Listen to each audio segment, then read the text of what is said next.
hotline ang DepEd. Ano po ba itong telesafe hotline o helpline? Ito po ay may konektado po sa National Center for Mental Health o NCMH Crisis Hotline. Yung mga estudyante pong nakararanas ng pang-aabuso o kaya po meron pinagdaraan ng mental health crisis ay mas mabilis pong matutugunan.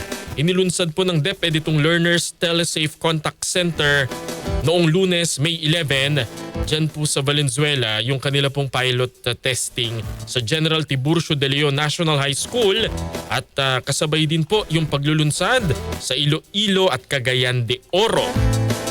Kaugnay po niyan, makakausap po natin si Assistant Secretary Roger Masapol. Siya po ang DepEd Assistant Secretary for Operations Strand. Good morning po, Asek Roger. Si Zander po ito sa DZXL News. Good morning! That time check was brought to you by ACS Magandang umaga po, Asek Roger. Good morning! Yes, Sander, magandang umaga at sa inyong mga tagapakinig sa inyong programa. Ayun, opo, loud and clear. Opo, Asek, bagamat napahapyawan na po namin kanina, no? Ano ho ba itong telesafe hotline ng DepEd?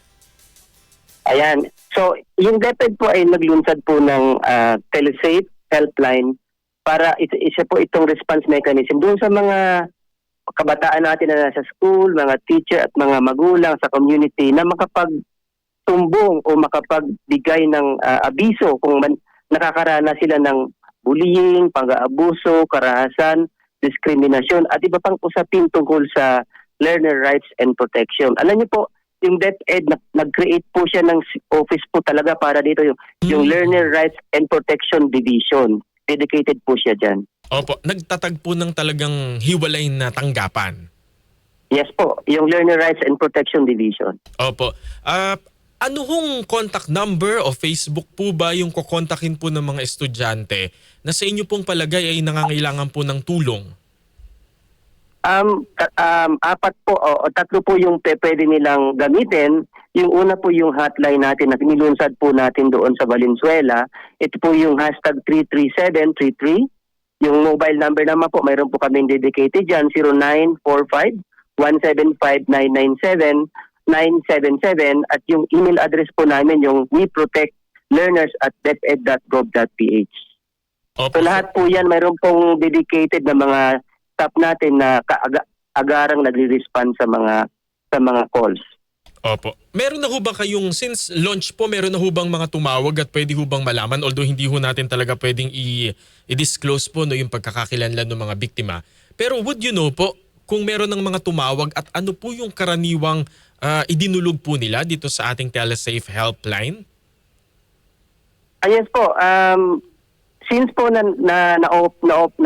na-open po natin yung bagong office na to at no-launch itong telesafe helpline na to, may mga tumawag naman even before, meron na pong mga tumawag. So, generally po yung kanilang mga dinudulog dito sa ating helpline ay yung karaniwan po bullying, both physical, verbal, and gender-based bullying. Kasama po doon yung cyberbullying and psychological or emotional bullying. General po yan at karamihan po dito ay mga below 32% po dito ay mga nailatag ng mga LRP concerns natin sa ating telesafe helpline. Opo. Ang nagsumbong po ay estudyante o magulang? Karamihan po mga estudyante po, Sir Sander. Opo. Yun naman hong mga inireklamo po nila ba ay mga kaeskwela po nila o people outside ng school, mga teacher? So, majority po ay peer-to-peer po yung peer-to-peer po yung nirereklamo. So, ibig sabihin pag bullying, lalo na yung mga asaran, so ngayon kasi mga kabataan ngayon, Sir Sander, mga piko na talaga eh. Opo. Hindi kagaya ng generation ko eh. Nagsasaksakan ng Sanay tayo lapis. sa asaran. Oo. So ngayon, Opo. iba na. Konting, madaling bumagsak yung emotion ng mga kabataan natin. Kaya tama-tama po itong teleself-help. Kasi minsan po yung mga estudyante, kailangan lang talaga po may mapagsabihan, may mapagsumbungan. Opo. Sino ho ang sumasagot dun sa ating telesafe helpline? Ayan po. So sa DepEd po, mayroon po tayong talagang itinalagang 5 tao o 5 staff natin na doon yun lang po talaga yung kanilang tinututukan na mag-respond quickly doon sa mga dinudulog na mga sumbong sa atin. So importante po na mayroon po talagang sasagot kasi minsan kung may mental health problem na po yung gustong idol tapos wala pang sumasagot, mas na-aggravate po yung kanilang nararanasan. So yun po, importante po yun na quick po yung aming response doon sa mga tawag. Opo, tama po yun, Asik. Kasi baka yung tumawag po ay hindi lang basta, alam niyo napikon. Kumbaga po baka pati sa bahay, nagdoble-doble na Correct. yung kanyang problema.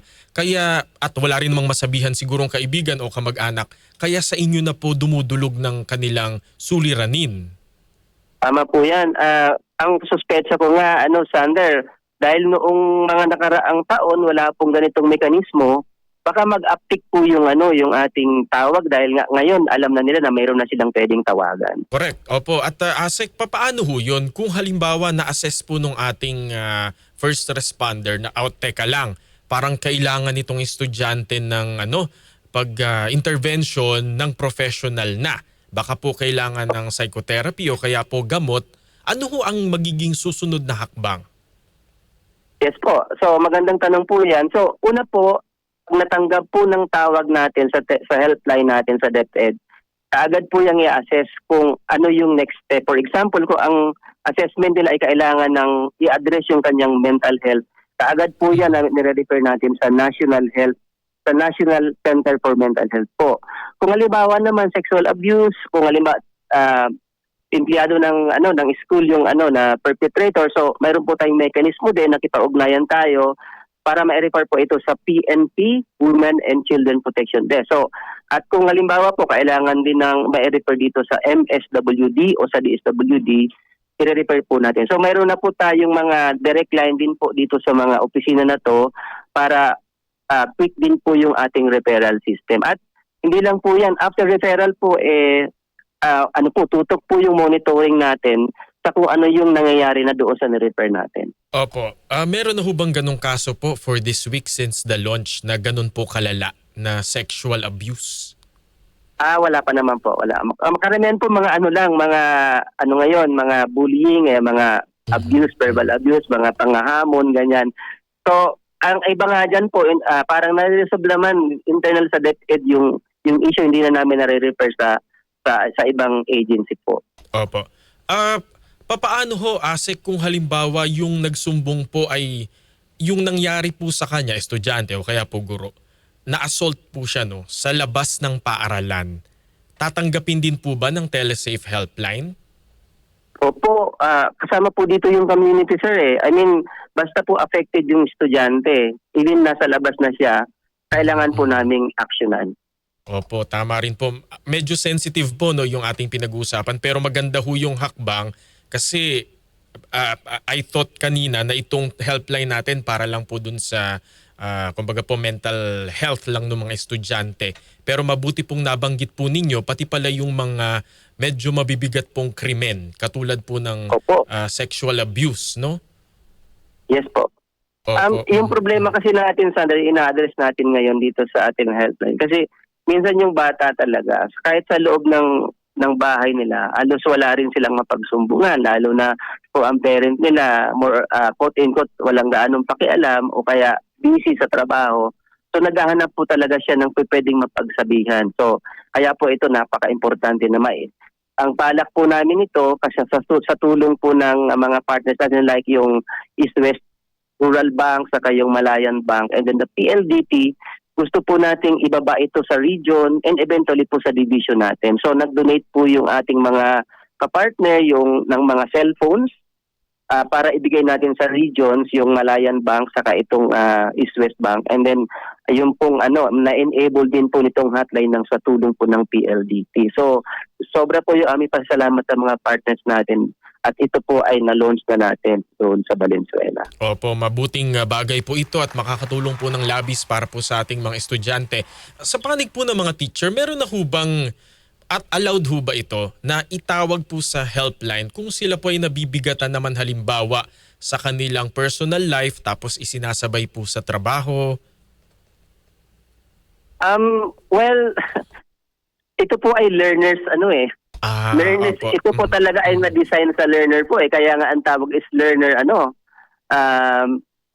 learners telesafe contact center helpline. So ang kliyente po natin dito mainly po yung mga estudyante. Pero kung halimbawa tumawag teacher, siyempre po sasagutin Correct. po Opo. sasagutin din po yan. Hindi po natin yan sasabihin, hindi to para sa iyo.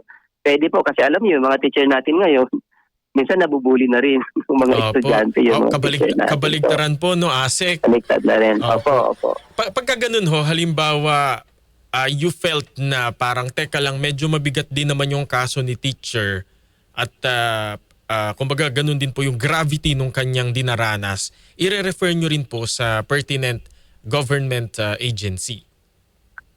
Ganun din po yung mekanismo pero iba lang po yung pagtingin namin doon kasi mayroon po tayong for example kung related po sa trabaho yung kanyang may grievance committee po tayo Sa bagay. sa school. Kung may trabaho, kung halimbawa mental health naranasan yun po, pwede po natin siyang i-refer doon din sa National Center for Mental Health po. So pero ang po namin dito talaga yung priority yung mga estudyante natin kasi tayo po yung yung nagki-care sa kanila lalo na pag nasa loob ng eskwelahan. But of course, we know na yung mga teachers, yung mga non-teaching natin, more or less baka nakakaranas din ng mga ganitong klaseng challenges sa kanilang buhay. Opo. ASEC, ito ho bang telesafe helpline natin ay nationwide na po yung kanyang rollout o medyo NCR lang po muna at yung landline po ba kanina ay para din po sa buong Pilipinas? Yung launching po ay nilaunch sa central office tapos po nasabanggit ko kanina nag-donate po nung mga cellphones yung ating mga parts. Ito po i-distribute natin sa mga regional office kasi po nilaunch din natin to simultaneously sa buong Pilipinas yung regional helplines natin. So region po muna, sabi ko kanina, yung target natin is ibaba ito further doon sa division para mas closer siya doon sa context ng mga pangyayari. Opo, and siguro po along the way baka magkakaroon na rin po ng mga offices sa mga regions para po yung sa wika. Kumbaga po ASEC, di ba mas kung halimbawa ako ay taga Visayas, mas gusto ko naman na ang maririnig ko sa kabilang linya na magpapayo sa akin, Bisaya rin o Cebuano. Ganun po yung design natin, Sir Sander. Mayroon po tayong action officer sa mga regions po.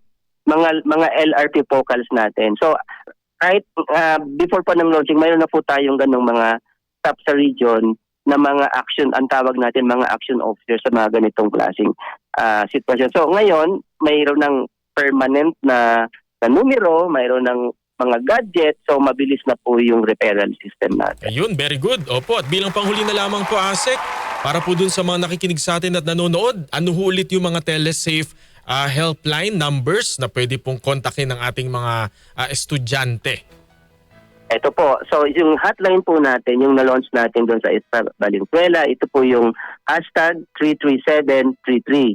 O kaya #DepEd, ito po yung malalaking letters ng DepEd. Sa mobile number po, 0945-175-977.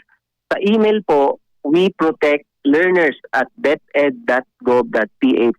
Ito pong mobile number namin, Sander, pwede rin po siya sa Viber. Yan. So available po siya sa Viber. Opo, naka-flash po ngayon sa ating live streaming. Pwede nyo i-screenshot mga kasama para po bigay nyo po sa mga anak po ninyo, no, yung mga pamangkin o kaya po yung inyong mga inaalagaan na estudyante. Ang sabi nga ng DepEd, may makakausap ka sa kanilang DepEd Telesafe Helpline. ASEC, baka may mga announcement pa ho kayo at mga mensahe po para sa ating mga kababayan? Yes po, Sander, well, sa mga estudyante namin, kung kayo po ay nakakaranas sa tingin nyo, kailangan nyo mag-report, kailangan nyo magsumbong o kailangan nyo may makausap, mayroon na po tayong mechanism na inyo pong pwedeng magamit. So, at makakaasa po kayo na hindi kayo ipapasa-pasa sa mga tawag-tawag, kaagad po kayong i-assess at i-refer po, depende po sa inyong nararanasan na mga problema. Lalo na kung ito ay related sa inyong physical at mental wellness po.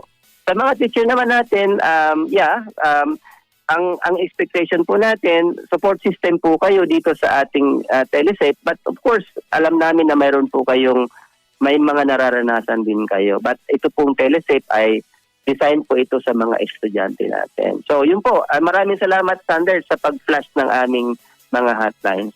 Paulitin po natin yan maya-maya, ASEC Roger. Maraming salamat po at mabuhay po kayo sa Department of Education. Thank you, sir.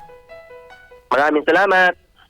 Nakausap po natin si ASEC Roger Masapol. Siya po ang Deputy Assistant Secretary for Operations Strand ng Department of Education.